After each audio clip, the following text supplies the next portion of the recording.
जय श्री राम। बहुत बहुत स्वागत है आप सभी का एक बार फिर से आपके ही अपने YouTube चैनल पर। मैं पंडित आशीष शर्मा।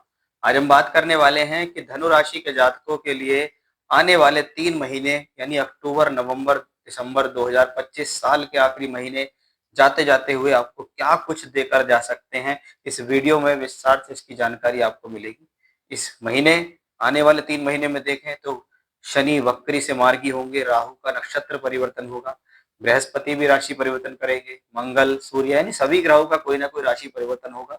कोई ना कोई जिम्मेदारी हर ग्रह को मिली हुई है।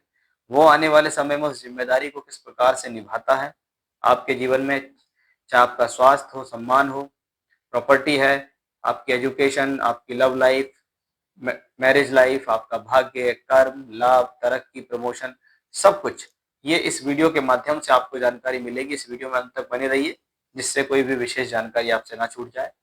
आप चैनल पर पहली बार अगर आप आए हैं, वीडियो आपको पसंद आता है तो लाइक कीजिए, सब्सक्राइब कीजिए हमारे चैनल को। कुंडली दिखाना चाहते हैं, कुंडली बनवाना चाहते हैं, कुंडली मिलान कराना चाहते हैं या वर्ग कुंडलियों के आधार पर आपको प्रेडिक्शन चाहिए तो स्क्रीन पर दिए गए नंबर पर आप कॉन्टेक्ट कर सकते हैं। शुरुआत करते हैं सबसे पहले आपकी ही राशि के मालिक ग्रह बृहस्पति की, जो एक बहुत स्ट्रॉन्ग पोजीशन में राशि से 7वें घर के अंदर गोचर कर रहे हैं। कि राशि का मालिक है, चौथे घर का मालिक भी है बृहस्पति, यानी राशि हम आपके स्वास्थ्य और सम्मान, चौथा घर जिसको हम भूमि, जमीन, जायदाद, प्रॉपर्टी कहते हैं, उसका स्वामी ग्रह 7वें भाव में बैठा हुआ है। ये बृहस्पति है। 18 अक्टूबर तक ये यही गोचर करेंगे, यानी तब तक की स्थिति पॉजिटिव है। क्या स्थिति 18 अक्टूबर के बाद और पॉजिटिव होगी? हाँ, और पॉजिटिव होगी, इसमें कोई डाउट नहीं है कि 18 अक्टूबर से 5 दिसंबर तक बृहस्पति उच्चस्थ अवस्था में पहुंच जाएंगे और आपकी राशि से 8वें घर में भले ही होंगे, लेकिन अच्छी बात है कि धन का कारक उच्च का, राशि का मालिक उच्च का, यानी ये समय सफलता की स्थितियों को बताता है कि इस दौरान हम जो कर रहे हैं, जो काम हमें करना चाहिए, वो सब स्थितियां आपकी इस सफलता का सूचक है कि भी हम इस दौरान जिस भी काम में हाथ डालेंगे हमें उसमें सफलता मिलेगी। तो बहुत ज्यादा बेहतर समय अगर इस महीने के लिए मैं 3 महीनों में बताऊं तो वो है 18 अक्टूबर से 5 दिसंबर, क्योंकि इस दौरान बृहस्पति उच्च के होंगे। उच्च के होकर धन भाव को देखेंगे तो फाइनेंस के लिए अच्छा, प्रॉपर्टी के भाव को देखेंगे तो इस दौरान कोई ना कोई भूमि, जमीन, जायदाद, प्रॉपर्टी से रिलेटेड फायदा हो जाएगा। या तो कोई पोजीशन आपको मिल जाएगी, या आपको कोई प्रॉपर्टी परचेज हो जाएगी, या आप कोई प्लॉट लेना चाह रहे हैं, मकान लेना चाह रहे हैं, उसमें एंट्री चाह रहे हैं, उसमें गृह प्रवेश चाह रहे हैं, यानी प्रॉपर्टी से रिलेटेड कोई भी अगर मैटर लाइफ में अटके हुए हैं तो वो इस दौरान आपके सॉर्ट आउट होंगे, इसमें कोई डाउट नहीं है। 5 दिसंबर के बाद वक्री होंगे बृहस्पति और फिर से वापस होके आएंगे, और वक्री प्लेनेट तो हमेशा से स्ट्रांग होता है, इसमें कोई डाउट नहीं है। अगर वो केंद्र में है, अच्छे भावों में है, तो आप बृहस्पति को हम ये मान सकते हैं कि आने वाले 3 महीने में इनका उच्च होना और इनका वक्री होना सभी तरीके से आपके लिए एक सकारात्मक स्थिति को दर्शाता है। अगर हम मंगल की बात करें तो मंगल के लिए सबसे अच्छी बात है कि मंगल वर्तमान समय में तुला राशि में गोचर कर रहे हैं। 5वें घर के स्वामी ग्रह 5वें घर को देखते हैं तो हम क्या कहेंगे? शिक्षा, विद्या, बुद्धि, ज्ञान, संतान का कंसीव करना, संतान का सुख सहयोग, ये अक्टूबर के महीने में काफी बेहतर दिखाई देता है। यानी यहाँ पर देखें तो मंगल धन योग बनाता है, क्योंकि वो दूसरे घर और 5वें घर दोनों को दृष्टि दे रहा है। अब दूसरा घर और 5वां घर दोनों को दृष्टि देना इस बात को बताता है कि लगातार जीवन में आपकी योग्यता से आपको धन मिलेगा, या आपकी एनर्जी पैसा कमाने में लगी रहेगी और आप उसमें अच्छी तरीके से कारगर भी साबित होंगे।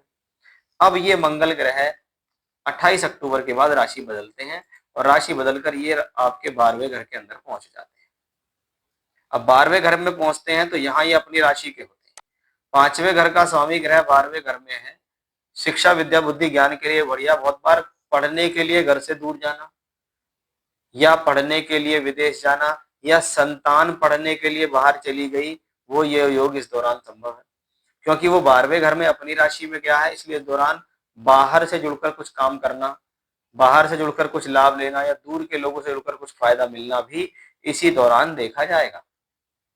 7 दिसंबर को ये धनु राशि में प्रवेश करेंगे और पंचम का धनु में जाना अपने आप में शुभ है। तो यानी लगातार स्थितियां 5वें घर से संबंधित पूर्ण फल दे रही हैं।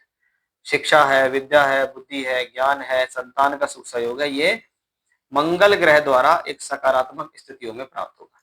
इसमें एक बात और अच्छी है, हमने आपसे कहा था कि आपका बृहस्पति उच्च का रहेगा। कब? 18 अक्टूबर से 5 दिसंबर। तो हम देखेंगे वो यहाँ से 12वें घर को देखेगा, उस दौरान मंगल वहां होंगे, यानी मंगल के ऊपर उच्च के गुरु की दृष्टि होगी, ये धन योग है। इसी गुरु की दृष्टि शनि पर होगी, तो शनि की ढैया जो चल रही है राशि से चौथे घर में जो बैठे हुए हैं, तो इसमें भी आपको एक काफी बड़ा रिलीफ मिलने वाला है।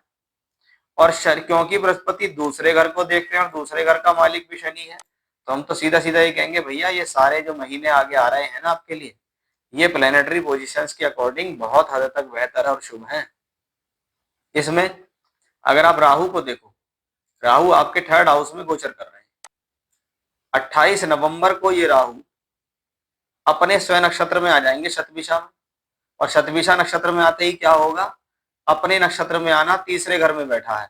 तो जितने भी लोग टूर का, ट्रेवलिंग्स का, यात्राओं का, कम्युनिकेशंस का काम करते हैं, सोशल मीडिया का काम करते हैं, मीडिया में है, electronic media, print media, social media, Facebook, Instagram, ये अगर कोई भी काम आप कर रहे हैं तो आपके लिए बहुत बेहतर समय होगा राहु के नक्षत्र में जाने। तो ये आपके लिए बहुत पॉजिटिव कंडीशन हो गई है। अब अगर हम देखें शनि को, तो शनि 28 नवंबर को वक्री से मार्गी होंगे। ये भी हमारे लिए एक पॉजिटिव संकेत ही है कि धन का स्वामी ग्रह वक्री से मार्गी हो रहा है। हमने देखा कि भाग्य स्थान का स्वामी ग्रह सूर्य है, जो 16 अक्टूबर तक यहाँ पर हमको मिला है। 16 अक्टूबर तक कहाँ है सूर्य? यहाँ। फिर 16 अक्टूबर से 16 नवंबर तक ये नीच के हो जाएंगे। क्या होगा? भाग्य का मालिक 11वें घर में नीच का है। यहाँ पर व्रत पराशर होरा शास्त्र का नियम लगता है कि भाई अगर 11वें घर में नीच का ग्रह हो और वो अशुभ हो तो वो राजयोग देता है। तो सूर्य का नीच का होना आपके लिए फायदेमंद है। 16 नवंबर से 16 दिसंबर सूर्य वृश्चिक में होंगे, अपने मित्र की राशि में, अपने से चौथे स्थान में। यानी भाग्य वाला ग्रह जो है वो भी आपके सहयोग में यहाँ खड़ा हुआ रहेगा। बुध ग्रह कर्मेश है, कर्म के स्वामी होके 2 अक्टूबर को राशि बदलते हैं, तुला में पहुंच जाते हैं। ये पोजीशन ठीक है, वैवाहिक संबंधों के लिए ठीक है, प्रोफेशनल लाइफ के लिए ठीक है। बुध कुछ समय के लिए कमजोर होंगे जब वो वृश्चिक राशि में पहुंचेंगे। कब होगा ये समय? क्योंकि बुध ग्रह लगभग आप मानिए 24 अक्टूबर को वृश्चिक राशि में पहुंच जाएंगे। 24 अक्टूबर से 10 नवंबर तक का जो समय है, इस दौरान आपको थोड़ा ये ध्यान रखना है, एक तो प्रोफेशनली फैसले सोच समझ कर लें, इस दौरान कोई नया काम ना करें, इस दौरान कोई नया रिस्क ना लें, जैसा चल रहा है वैसा रखें, और अपने वैवाहिक संबंधों का भी इस दौरान आपको विशेष ध्यान करके चलना पड़ेगा इसी दौरान बस। बाकी और समय में बुध से संबंधित कोई प्रॉब्लम नहीं है, क्योंकि फिर बुध बाद में वक्री भी हो जाएंगे। 10 नवंबर को वक्री होकर वापस तुला में आएंगे तो स्थितियां पहले जैसी सामान्य हो जाएंगी। शुक्र ग्रह 9 अक्टूबर को नीच के होकर यहाँ आ रहे हैं, यानी शुक्र ग्रह यहाँ से निकलकर पहुंच जाएंगे नीच के होकर दशम भाव में। अब ग्रह यहाँ पर नीच का तो होगा, लेकिन इसका बहुत अच्छा नीच भंग राजयोग बुध से होगा, क्योंकि बुध यहाँ होंगे शुक्र की राशि। इसलिए शुक्र नीच के भले ही होंगे लेकिन उनका नीच भंग राजयोग होगा। फिर शुक्र ग्रह 2 नवंबर को तुला में पहुंच जाएंगे, ये भी पॉजिटिव होगा। यानी शुक्र ग्रह भी यहाँ पर दिखते कमजोर हैं लेकिन रहेंगे आपके फेवर में ही, क्योंकि लाभ के मालिक भी वो यहाँ दिखाई देते हैं।